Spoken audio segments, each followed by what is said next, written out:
இருந்த கொமாண்டர் சொன்னால் தங்கம் இல்லைன்னு சொல்லி இப்போ அந்த கேட்டு தாங்களே எடுத்துக்கிட்டு விட்டாங்க. கோரிக்கை ஜிஎம்ஏ இடநிறுத்தி விசாரிக்க வேணும். அதாவது எக்குன சாப்பிட்டு செய்யப்பட வேணும்.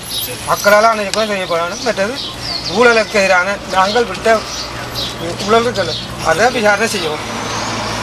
கனக சபை உதய ராஜசிங்கம். அதாவது என்னுடைய நெல் ஒரு 370 நெல் இங்கே புளியங்குளத்தில் யூனியனுக்கு பக்கத்தில் வச்சேன், சங்கத்துக்கு பக்கத்தில் வச்சேன். அதே எங்களோட யூனியன்காரர் ஏற்றினதாக அரைஞ்சி கேட்டால் அவர் உண்மையில் ஏற்றினாண்டு ஒப்புத்து கொண்டிருந்தோம். அவைகள் எந்த அதுக்குரிய பணத்தை தராத காரணத்தினாலே நான் எத்தனையோ முறை எங்களுடைய எல்லாருடையும் தொடர்பு கொண்டு யூனியன் கிளைக்கெல்லாம் போய் எல்லாம் விசாரணை எல்லாம் ஒரு 8 தடவை வரை சொல்லியிருக்கணும். போய் எல்லாம் விசாரிக்கும் தெல்லாமல் கடைசியில் முடிக்கணும். 2.5 லட்சம் வேண்ட மாதிரி முடிக்கணும். எனக்கு அந்த 2.5 லட்சம் வேண்டாம். எனக்கு உண்மையான உரிய பணம் வேணும். எனக்கு அந்த 370 பேக்குக்கு உரிய பணம் எனக்கு நியாயமாக கிடைக்கணும். அதுதான் என் கோரிக்கை. ஐயா இப்போ சாதாரண வேலை கூட 6 லட்சம் ரூபா வரும் ஐயா.